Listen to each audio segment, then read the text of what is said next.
The message has always been merciless. Challenge the West, and you will pay with your life. History carved this warning into Africa's soil with names written in blood. Patrice Lumumba silenced in 67 days. Thomas Sankara gunned down after 4 short years. Muammar Gaddafi, the man who dared to imagine a Pan-African currency, executed while the world watched in disbelief. Again and again, the lesson was repeated. Step out of line, and the cost is everything. And yet, against all odds, there are still those who climb that perilous hill. Today, standing at its peak, is a man the West cannot ignore. Ibrahim Traoré of Burkina Faso. Young, defiant, and unyielding, he has become the lightning rod of a continent's dream for dignity. But every revolution is a gamble, and every gamble has its price. Stay with us. This is more than a headline. It is a hinge in history. Subscribe and walk with us through the story of a nation that chose sovereignty over submission.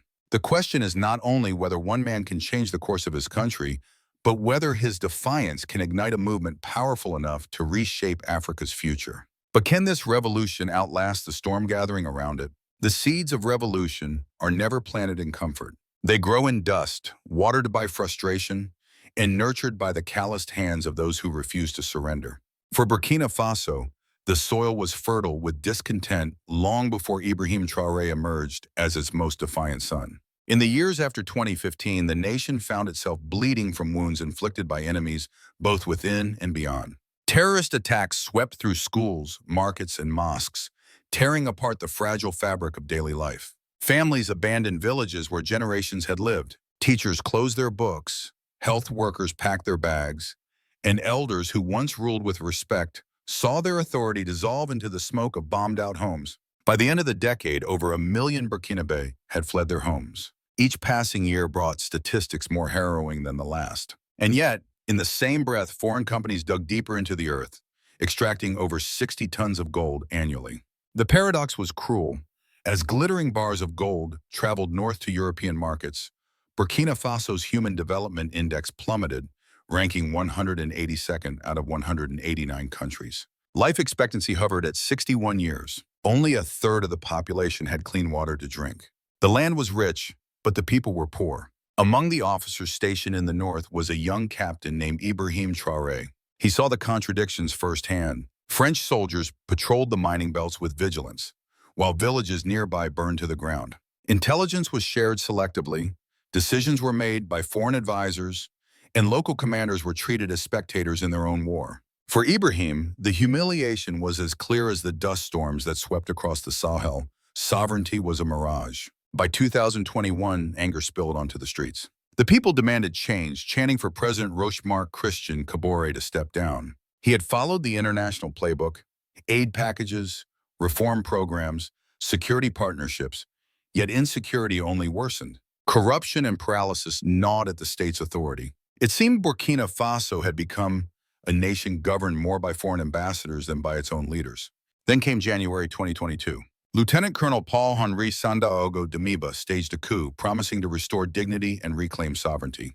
For many, including Captain Traoré, it felt like the long-awaited dawn, a leader who would finally put the Burkinabe first. But 8 months later, the sunrise turned out to be an illusion.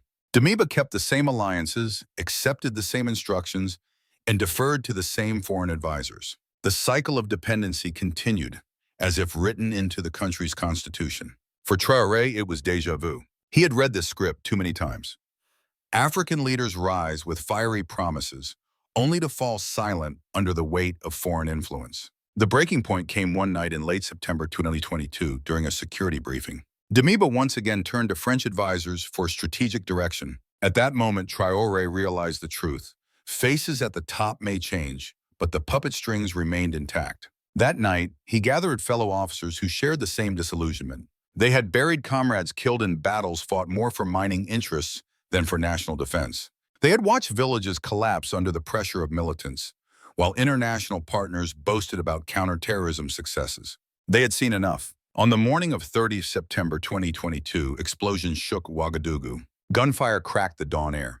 By the day's end, Ibrahim Traoré appeared on national television, calm yet resolute, announcing that Damiba had been removed from power. At 34, he became not only the youngest head of state in the world, but also the face of what many began calling Africa's boldest challenge to Western influence since the days of independence. The moment was electric. Crowds poured into the streets, waving flags, chanting his name, and declaring a new era had begun. International headlines reported the coup as Burkina Faso's second in just 9 months. But to ordinary Burkinabe, it was something far greater, a chance to reclaim dignity stolen by decades of exploitation and betrayal.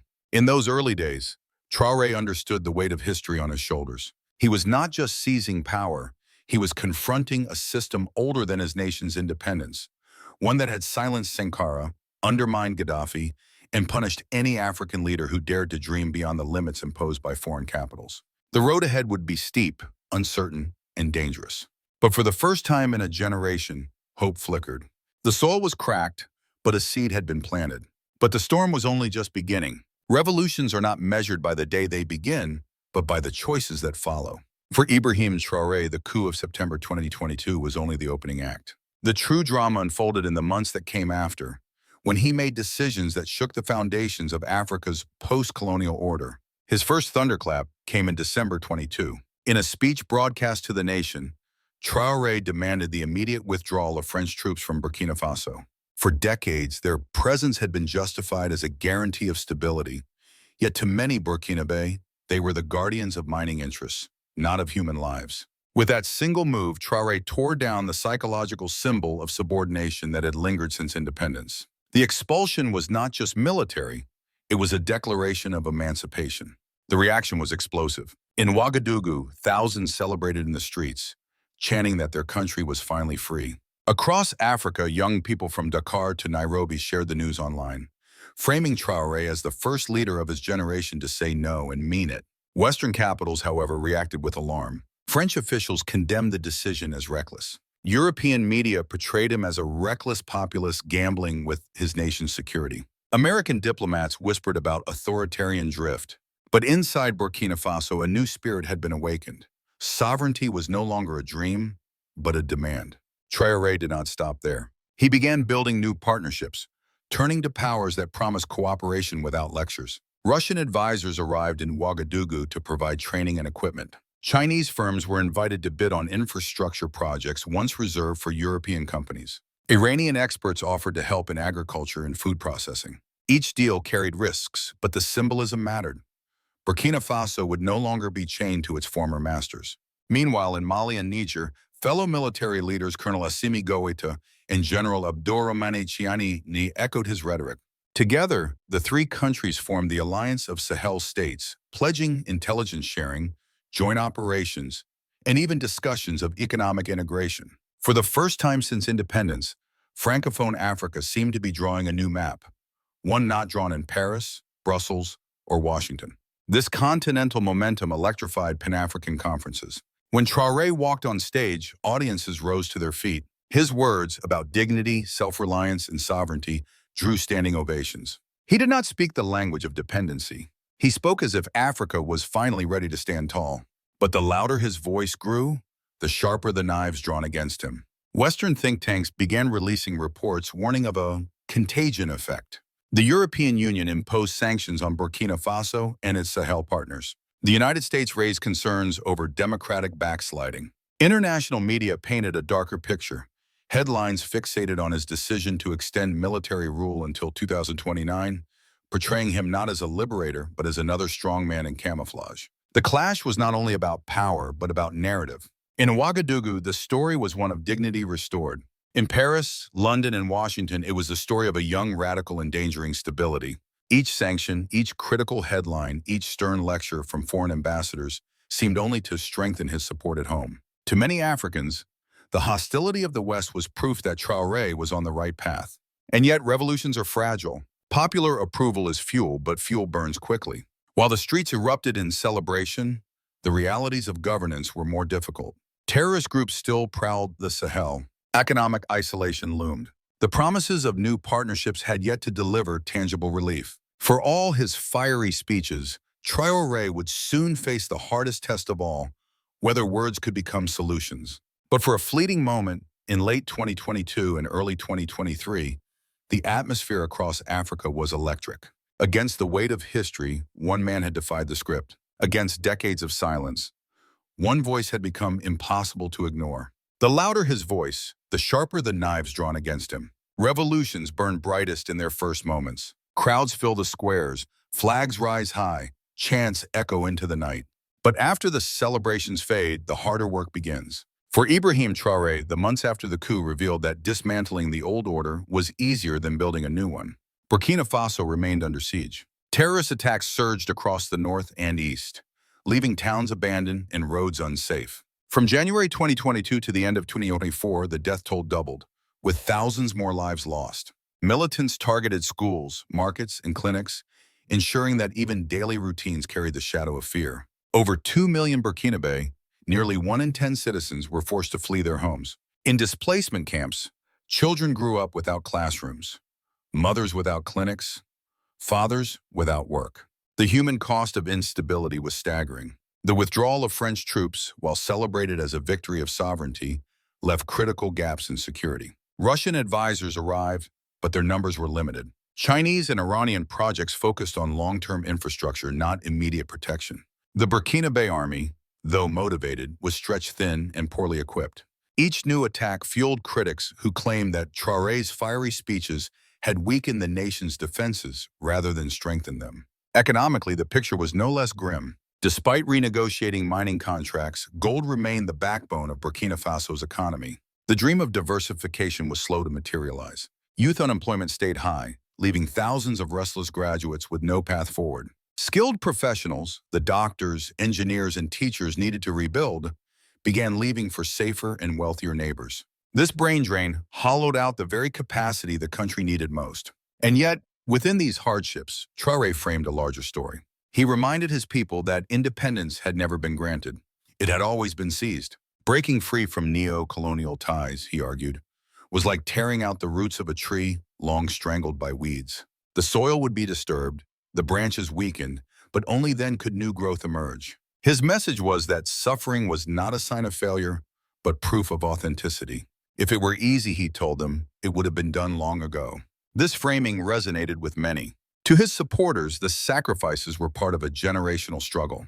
To his critics, however, it was a dangerous gamble, asking the people to endure hunger, displacement, and insecurity in exchange for promises of a brighter tomorrow. The debate over Ibrahim Traoré's legacy began even before his policies had time to mature. Would history remember him as the man who planted the seeds of true sovereignty, or as a leader whose defiance brought more suffering than relief? The question lingered in conversations across Ouagadougou's markets, in university classrooms, and even in the diaspora abroad. Politically, his decision to extend the transition to 2029 split opinion. Western governments condemned it as authoritarianism and camouflage. Yet many Burkinabe argued that elections under foreign pressure would only recycle the same elites who had failed them for decades. You cannot build a house on a shaking foundation, Traoré insisted. Civilian rule, he argued, would come only when institutions were strong enough to resist outside influence. Domestically, his approval ratings remained high among the youth, who saw him as the first leader to speak their frustrations aloud. But in rural areas devastated by violence, patience wore thinner. Hope alone could not protect villages from militants or bring back loved ones killed in attacks. The divide between inspiration and desperation grew sharper with each passing month. Still, the revolution held. People clung to the belief that dignity was worth the cost, that sovereignty was more than a slogan, that sacrifice was the price of freedom. In many ways, Burkina Faso became a mirror of Africa itself, a continent torn between endurance and exhaustion, between sovereignty and survival. The true test was no longer whether Traoré could defy the West, but whether he could deliver for his own people. Could he transform speeches into schools, alliances into jobs, defiance into security? Or would his revolution collapse under the weight of its contradictions? Would his people endure the pain long enough to taste the harvest? No revolution exists in isolation. The moment Ibrahim Traoré expelled French forces and aligned with new partners, the world's gaze tightened on Burkina Faso. In diplomatic halls from Brussels to Washington, his name became shorthand for a wider problem: the erosion of Western influence in Africa. Regional bodies moved first. ECOWAS threatened sanctions, demanding a swift return to civilian rule. The African Union expressed concern, but hesitated to act decisively, wary of fueling the very narrative of foreign interference that Traoré denounced. In the end, their words carried weight but little bite, as the new alliance of Sahel states, Burkina Faso, Mali, and Niger pressed forward with joint operations and economic plans, defying regional pressure. From Europe, the response was sharper. The European Union imposed targeted sanctions not only on Burkina Faso's leadership, but also on its allies, signaling a coordinated strategy to isolate the Sahel bloc. French officials warned of security vacuums and accused Traoré of undermining decades of counterterrorism cooperation. Yet for many Africans, these accusations rang hollow. After all, the years of French presence had not brought stability. The United States adopted a subtler approach, framing its criticism around democracy and human rights. Reports from Washington spoke of democratic backsliding and authoritarian tendencies, carefully avoiding language that admitted to strategic losses. American diplomats emphasized the need for elections, but beneath their statements was a deeper fear that the ideas spreading from Ouagadougou could take root in larger, resource-rich nations. Meanwhile, non-Western powers seized the opportunity. Russia provided security assistance, portraying itself as a partner respectful of sovereignty. China expanded its footprint in infrastructure, seeking to cement long-term economic ties. Iran, less visible but still significant, offered agricultural expertise. These new partnerships were far from perfect, each carrying their own risks and dependencies. Yet for Traoré, they represented a chance to diversify, to prove that Africa could choose its friends rather than inherit them. In speeches, Traoré tied these moves to a broader narrative, the need for Africa to look decades ahead, not just to tomorrow.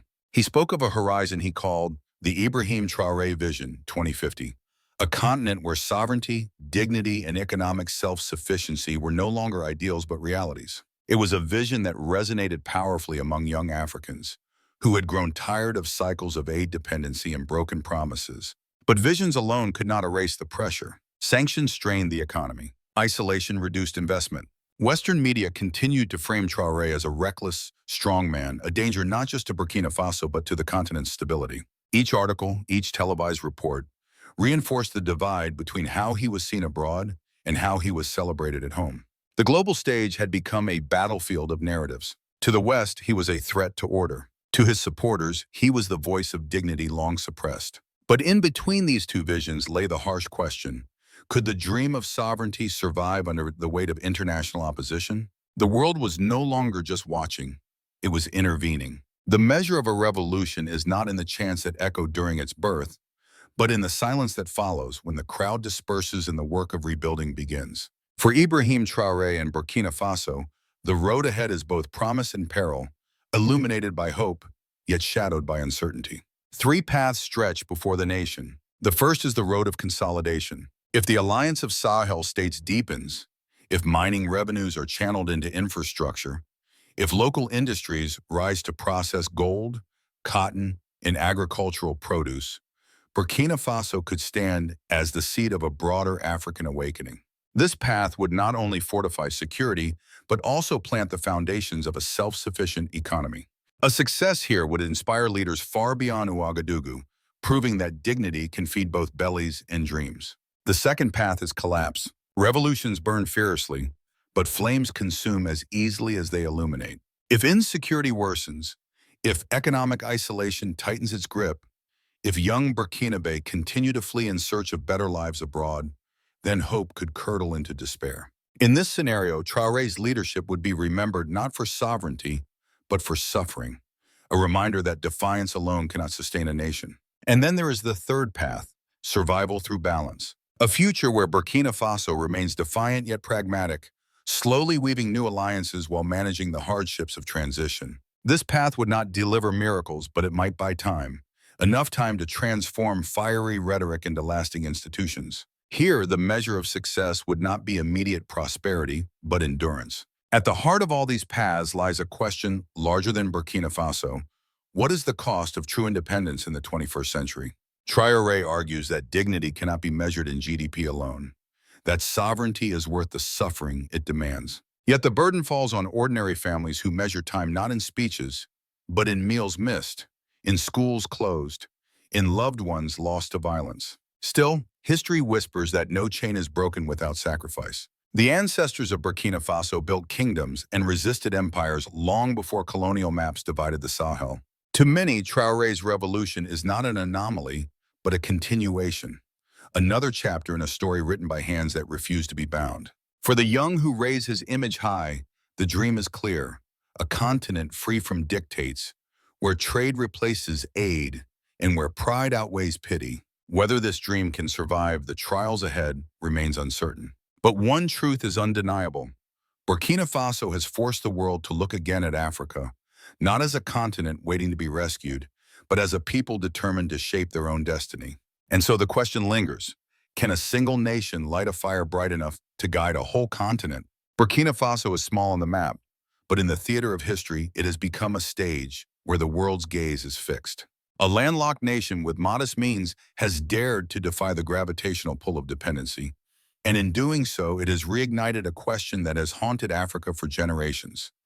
Can dignity be reclaimed without permission from those who once imposed chains?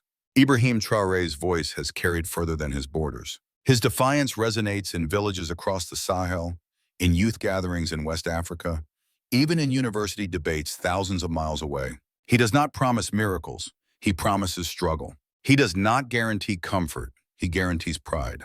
That is why his journey has struck a chord. He has turned sovereignty from an abstract word into a living demand. And yet, the story remains unfinished. History is ruthless with those who rise too fast. The weight of insecurity, economic hardship, and international isolation could still fracture the dream. Critics say he is another strongman in uniform. Supporters call him the heir to Sankara, a guardian of unfinished battles. Between these two narratives lies the real test of the Ibrahim Traoré legacy, whether it will endure as a symbol of emancipation or fade into another cautionary tale of what might have been. But there is another horizon, one that looks beyond today's crises. In his speeches, Traoré has spoken of an Africa standing tall in 2050, no longer shackled by aid, but thriving through trade, partnership, and confidence. This vision, known as the Ibrahim Traoré Vision 2050, is not just for Burkina Faso, but for a continent yearning for sovereignty. The harvest of this revolution has not yet come. What we see now are seeds fragile and contested, scattered in soil hardened by decades of exploitation. Whether they will grow into a forest of dignity or wither under storms depends not only on one leader, but on the millions who choose to nurture or abandon the dream. Burkina Faso has already shifted the conversation. The Ibrahim Traoré legacy is unfolding before our eyes, written not in textbooks, but in the choices of today. If this journey teaches us anything, it is that history bends not to pity, but to persistence. If you believe Africa's story deserves to be told with dignity, do not turn away. Subscribe, share this journey, and stand with the voices calling for sovereignty.